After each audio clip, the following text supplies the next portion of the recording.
क्या हो रहा है, गोली के शिकार होना पड़ रहा है। इसलिए साथियों हमारा आवाज किसी तरह दबाया जाएगा, इसलिए हमें एक होने की जरूरत है। और जब तक हम एक नहीं होंगे, हम एक एक करके कहीं ना कहीं चौराहे पे मारे जाएंगे, रोड पे मारे जाएंगे या बस्ती पर मारे जाएंगे। ये मत सोचिए कि हम बहुत बड़ा मजबूत हैं, हम पढ़े लिखे हैं, नौकरी कर रहे हैं तो हमको कुछ नहीं होने वाला है। एक एक करके चुन चुन के मारा जाएगा, जिस तरह से मनुवादी तैयार हो रहा है। आज संसद तो बन के तैयार है, विधानसभा लोग संविधान भी बन के तैयार हो रहा है। और जब हमारे इस संविधान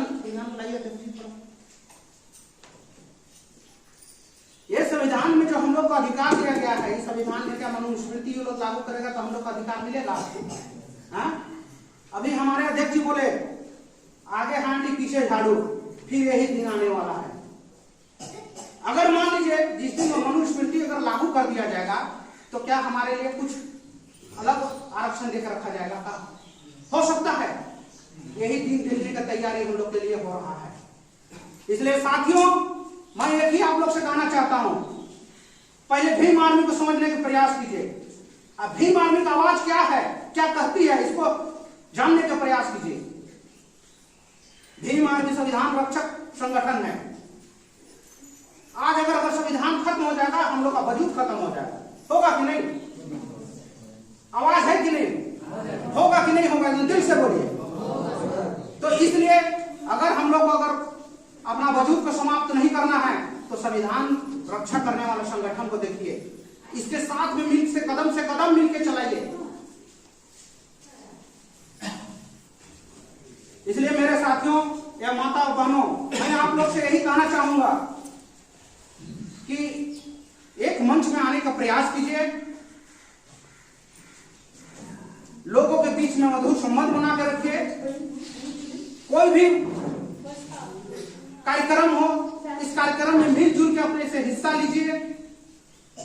कोई भी संगठन के बीच में अगर हम लोग निमंत्रण दें या आप लोग को बुलाएं तो आप लोग भी आइए, और आप लोग को जरूरत पड़े तो हम लोग को भी बुलाइए। इसलिए पहला हम यही कहेंगे आप लोग से कि संगठन को टोटो में जो भी हमारे शेड्यूल कास्ट के हैं, ये मत देखिए, रविदास समिति में मत देखिए, हमारे बहुजन समाज को देखिए। अभी हम बोले ना कि बहुजन का मतलब होता है एसटी, एससी, ओबीसी और माइनॉरिटी। हम लोग को एक मजबूत होना है, तब इस देश में हम लोग शासक बन सकते हैं। अगर शासक बनना है तो हम लोग एकजुट होना है, और शासक नहीं बनना है तो भैया हम आज किसी का तलवा चाट रहे हैं, अगला में तलवा चाटने के लिए तैयार नहीं। कोई भी किसी का मुंह में सुन लेते हैं। हम इस दिन गए हुए थे, हमारे भाई साहब का जो अंतिम संस्कार में हम गए हुए थे, तो इसलिए बाबा साहब जो बोले हम लोग को वोट का अधिकार दिए हैं, ऐसे नहीं मिला है। हम लोग को बहुत संघर्ष करने के बाद में मिला है। जानते हैं हम लोग को वोट देने का अधिकार नहीं दिया जा रहा था, लेकिन बाबा साहब लड़के लंदन में जब संविधान सभा का होगा ना, इस समय यहाँ हम लोग को बाबा साहब जाके लड़े। इसके बाद अंदर यहाँ से जीत के आके हम लोग को वोट देने का अधिकार मिला है। आने तो दलित को कहीं वोट देने का अधिकार नहीं था।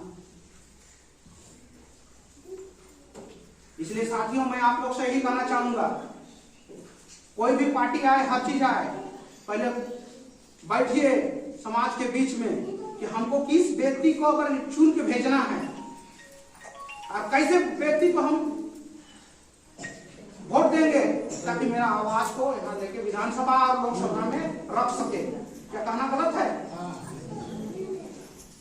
इसलिए साथ मेरा कहने का मतलब यही है कि हम लोग को एकजुट होना है, और एकजुट होके कहीं ना कहीं हमको सरकार बनाने के लिए भी निर्णय लेना होगा।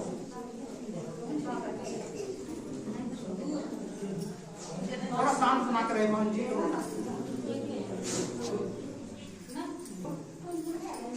हमारे बहुजन समाज में ऐसे महापुरुष जन्मे। संत बाबा गाड़गे को जानते हैं? क्या जानते हैं मोहन जी लोग संत बाबा गाड़गे को? नहीं जानते हैं? ये धोबी समाज के थे। दीना बहना को जानते हैं? नहीं जानते हैं। आज जो वाम से जो खड़ा हुआ है, वाम से एक संगठन है ना, रवि जी जान रहे हैं तो वाम सेव को? आज वाम सेव को संगठन को खड़ा करने वाले माननीय काशीराम साहब और दीना भाना साहब जी और डी के खापर संगठन को खड़ा किए और आज जी पूरा देश में काम कर रहा है। और यही संगठन पूरा देश में हमारे बहुजन को जगाने का काम कर रहा है। और आज हमारे बड़े भाई माननीय काशीराम साहब को देख के, इनको गुरु मान के कहीं ना कहीं भीम आर्मी तैयार की गई और भीम आर्मी को तैयार करके हमारे जितना भी युवा साथी हैं उनको जगाने का काम कर रहे हैं। सबको युवा साथी के दिल में कहीं ना कहीं ऊर्जा भरने का काम कर रहे हैं हमारे बड़े भाई चंद्रशेखर आजाद। क्या हम लोग चंद्रशेखर आजाद के लिए हम पैसा भेजते हैं? हाँ, लेकिन क्यों कर रहे हैं कि हमारा समाज कहीं जगे। और आज हमारे समाज के ऊपर गोली चलता है, हम लोग कोई हाथ से हाथ धरे बैठे हैं ना। इनके माने विरोध में कि चलाने वाला कौन है, इनके विरोध में भी हम लोग सड़क पर आवाज नहीं उठा सकते। और यही अगर कहीं आरएसएस के लोग के साथ हो जाता है तो देखते रोड में हंगामा कैसे होता। क्या मोहन भागवत पर गोली चलता तो क्या नहीं होता? हाँ, कौन हमला करने जाता? हम जाते, आप जाते। और हमारे लोगों को जब प्रमुखता से हमारे बात को रखते हैं तो हमारे ऊपर गोली चल रहा है। आज आदिवासी देखिए, मध्य प्रदेश में जो घटना हुआ, आदिवासी इस व्यक्ति पर पेशाब किया जा रहा है। ऐसा होना चाहिए? संविधान होने के बावजूद भी पेशाब किया जा रहा है। तो मनुस्मृति लागू हो जाएगा तो हमारे ऊपर क्या किया जाएगा, ये आप अपने आप में अंदाजा कीजिए। इसलिए साथियों, मैं आप लोग से यही अपील करता हूं कि आप लोग एकदम एकजुट रहिए और कभी भी जरूरत पड़े हम लोग के बीच में आप आइए और हम भी आपको बुलाएंगे संगठन के बीच में, तो आप लोग भी आइए। बाकी किसी से हम लोग का माने आपका चला नहीं सकते हैं, मेरा आप नहीं चला सकते, लेकिन संगठन के बीच में रहेंगे तो जरूर हम लोग मिलकर चल सकते हैं। आप अपना रोजी रोटी कर रहे हैं, हम अपना रोजी रोटी कर रहे हैं, लेकिन जहां समाज की बात आ जाएगा तो भैया यहाँ तो मिलकर चलेंगे। चलने की जरूरत है या नहीं? इसलिए मैं कहता हूं कि खासकर हमारे बहुजन लोग एकजुट होकर चले और कदम से कदम मिला के कहीं ना कहीं हम अपना प्रमुख को, चीफ को हम साथ दें। और विशेष तौर पर मैं कहना चाहूंगा शिक्षा पर।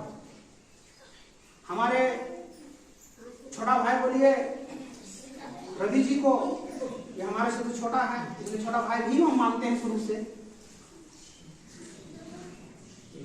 आज अगर ये पढ़े नहीं होते तो क्या इतना बड़ा स्कूल चलाते? तो इससे ये स्पष्ट होना चाहिए कि आज अगर हमारे रवि भाई पढ़े तो हमारे बच्चा को भी हम पढ़ाएं। आप अपना बच्चा को सही स्कूल से भेज रहे हैं, नहीं भेज रहे हैं? और नहीं तो रवि जी को हम बोल रहे हैं कि रवि जी विशेष तौर पर समाज के बच्चा को आप थोड़ा सा अपना